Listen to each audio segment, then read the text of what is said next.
안녕하세요. 재테크 읽어주는 파일럿입니다. 오늘은 제가 여러분들한테 불이니 탈출기 비법 전수를 해드리도록 하겠습니다. 제가 부동산을 10년 정도 하면서 그때는 몰랐었지만 나중에 팔고 보니까 그때 했던 고민에서 이런 선택을 했으면 더 좋았겠다. 그리고 또 제가 하면서 알았던 것들을 여러분들한테 하나씩 좀 전수를 해드릴 거예요. 그래서 10편 정도 모아서 할 건데 이 10편을 다 보시면은 저의 10년의 경험의 노하우를 한 번에 다 아실 수 있을 거라고 좀 생각이 됩니다. 그래서 좀 도움이 됐으면 하는 마음에서 이 영상을 시작하도록 하겠습니다. 오늘 첫 번째 1탄의 주제는 싼 저층과 중층 중 고민이 될 때입니다. 우리가 아파트를 보러 갈 때는 처음에 7층, 10층 이런 걸 보러 갑니다. 근데 보러 가서 보니까 가격이 조금 비싼 것 같기도 하고, 근데 저층이 좀 싸게 나오더라고요. 1층, 2층, 3층 그렇게 싸게 나온 걸 보게 되면은 2층도 좀 나쁘지 않은 것 같기도 하고, 왜냐면 가격이 많이 싸니까 부담이 좀 덜하죠. 그래서 그런 생각들을 하게 됩니다. 이럴 때 체크해 봐야 될 게 총 5가지 항목이 있는데요. 첫 번째로 우리가 기본적으로 저층이 가격이 중층보다 얼마나 싼지 알아야 됩니다. 물론 아파트마다 다르고 지역마다 다르고 기타 상황마다 다르겠지만 전반적으로 중층보다 1층이나 2층이 가격이 10% 정도 저렴합니다. 그래서 3억짜리다 그러면 1, 2층은 보통 2억 7천, 5억짜리다 그러면 1, 2층은 보통 4억 5천 정도 이렇게 형성을 하고 있죠. 이걸로 예측을 해볼 수가 있죠. 우리가 7층이 3억이다. 그런데 1층이 2억 5천이다. 그러면 생각보다 좀 1층 치고 싸게 나온 편이구나. 그리고 3억인데 중층이 3억인데 1층이 2억 8천 5백 이렇게 나왔어요. 그러면 이거는 5%밖에 할인된 가격이 아니기 때문에 생각보다 1층이 좀 비싸게 부르고 있구나 하는 한 가지 기준점이 좀 될 수가 있겠죠. 그리고 두 번째로는 1층이 선호되는 지역이 따로 있습니다. 신도시 같은 경우는 1층이 생각보다 선호도가 높아요. 왜냐하면 젊은 층 부부가 많이 살고 아이들이 좀 있다 보니까 아무래도 1층을 선호하는 전세 세입자들이 많고 1층을 매매하고 싶어하는 사람들이 꽤 있습니다.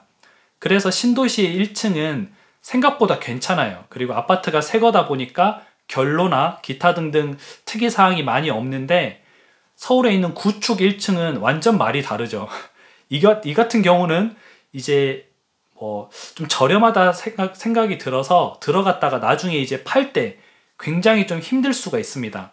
저도 실제로 굉장히 이제 힘들게 팔았던 경험도 있고요. 그리고 세 번째는 채광이 완전히 다릅니다. 같은 남향이라도 1층 같은 경우는 7층이나 10층의 채광이 저 깊이까지 들어간다면 1층은 반밖에 안 들어온다. 반에서 조금 더 들어가면 몰라도 저 안에 주방까지 들어간다든지 그렇지가 않습니다. 그래서 채광을 중시하시는 분들은 좀 생각을 좀 해보셔야 되고요. 네 번째로 실거주로 볼 때는 그래도 본인이 약간의 자금이 된다면 1층보다는 7층이나 10층, 13층, 중층을 사시는 게 좋습니다. 물론 이제 한 달 매달 나가는 돈이 10만원, 15만원 더 나가고 덜 나가고 그럴 수가 있는데 이게 삶의 만족도가 완전히 달라요. 그리고 실거주로 한 채 가지고 계신 분들은 나중에 이 집을 언젠가는 팔 거 아니에요. 여기서 30년, 40년 살진 않잖아요. 팔고 다른 데로 갈 때 생각보다 매매가 중층은 빨리 되지만 저층은 임자를 만나기가 어렵습니다. 그래서 내가 원할 때 이사를 나가기가 어려울 수도 있어요. 그래서 실거주 같은 경우는 약간 그런 부분을 또 고려하셔야 됩니다. 근데 5번째는 필로티라는 게 있어요. 많은 분들이 아시겠지만 요즘 짓는 아파트들은 1층이 그냥 1층이 아니라 필로티로 이만큼 올라와 있고 그 뒤부터 그러니까 우리가 흔히 말하는 2층 높이부터 시작하는 아파트들이 꽤 많아요, 요새는. 그래서 실제는 1층이지만 가보면 2층 높이인 거죠. 이런 곳은 또 메리트가 있습니다. 그렇기 때문에 이런 제가 말씀드린 5가지 부분을 잘 한번 생각을 해보시고 나에게 맞는 건 저층인지 가격이 싼 저층인지 또는 적정 가격을 주더라도 중층인지 그 맞는 본인의 라이프 스타일에 맞게 또는 자금에 맞게 선택을 하시면 좀 좋을 것 같습니다. 그런데 제가 이제 결론을 좀 내자면 집을 그래도 좀 꽤 사고 팔아 봤잖아요. 여유가 된다면, 물론 이제 다들 여유가 안 되기 때문에 저층을 알아보는 거지만, 여유가 조금 더 된다면, 본인이 감당할 수 있는 수준이라면 그래도 중층을 선택하는 게 좀 먼 미래를 보면 조금 더 괜찮습니다.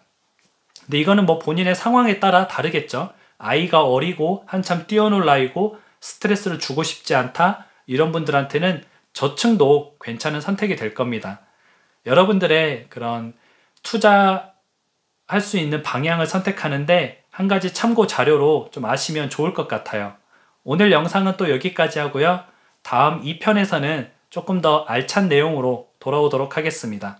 다음에 다시 만나요.